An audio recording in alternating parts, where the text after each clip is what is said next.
Now, local sources say fighting has been reported in a volatile area of northern Ethiopia on Monday, despite urgent international appeals to halt the renewed hostilities between government forces and Tigrayan rebels.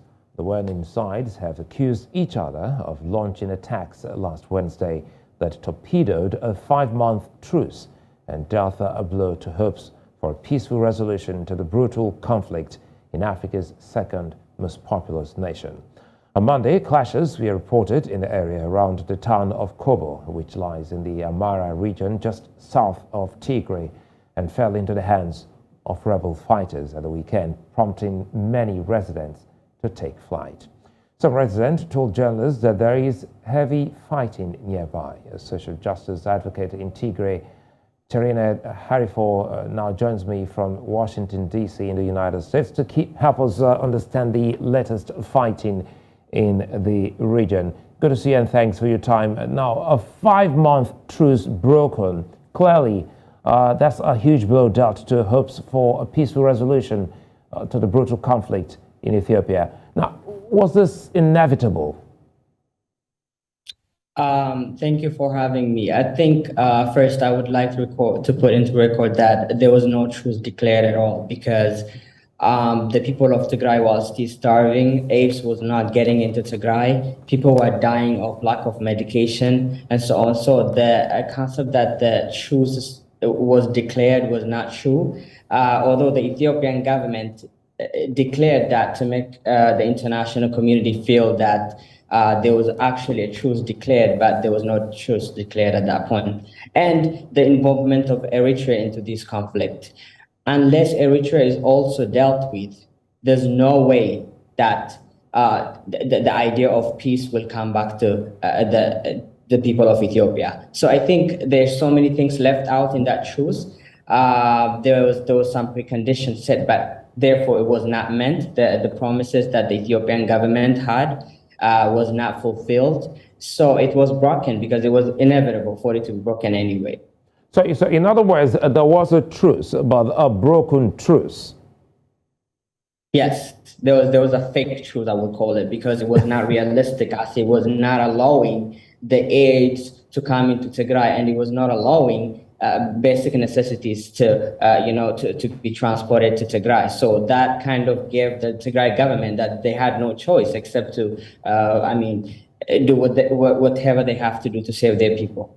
So, Hariffo, let me come in here. And, what key issues seem to make it difficult, if not impossible, to bring peace to Ethiopia?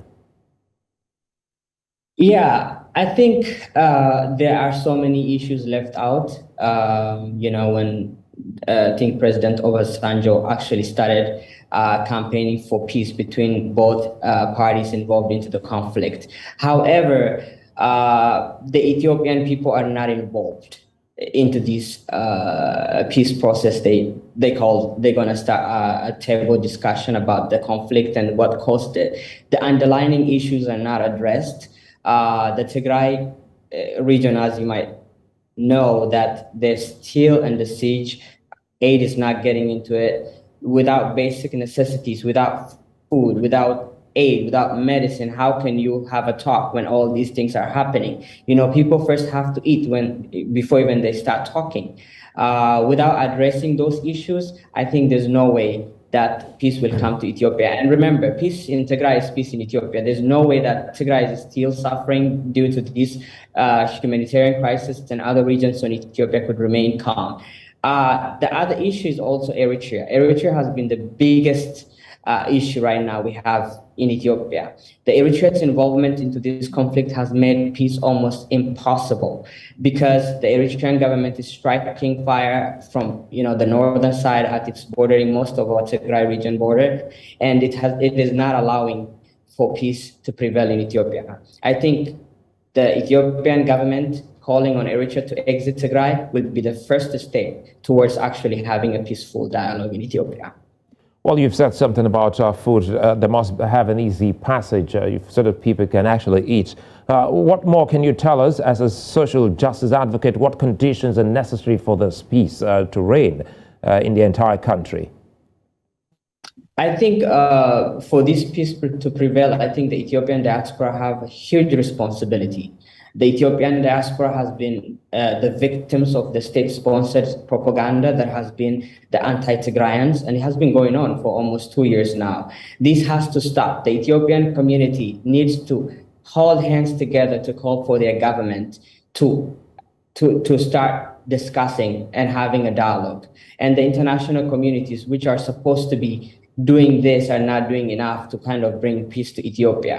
The idea of both sidism is what is causing the human misery. So for peace to prevail in Ethiopia, the Ethiopian diaspora themselves have the responsibility to stand up to this and call for peace to prevail in Ethiopia and ask the Eritrean troop that is committing heinous crimes in Tigray to leave Tigray so that the people of Ethiopia can deal with their affairs internally. Because right now, the propaganda machine is not only coming from Ethiopia, it is mainly actually driven by the Eritrean troops and the Eritrean cadres here in the diaspora, which are pushing a huge propaganda against the people of Tigray and against the people of Ethiopia. So they are the problem to the peace process in Ethiopia at this point in time. Harry, for one more thing before I let you go, what should be the African Union's role in bringing peace and stability in the region?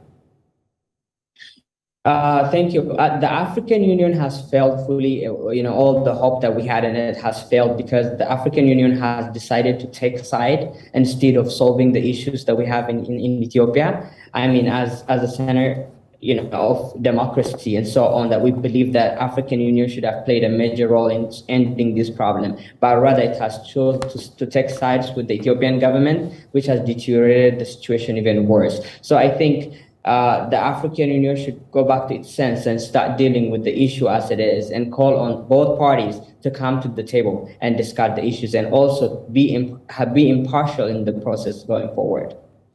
Cherinet Hariffo, many thanks for speaking with us. Thank you so much.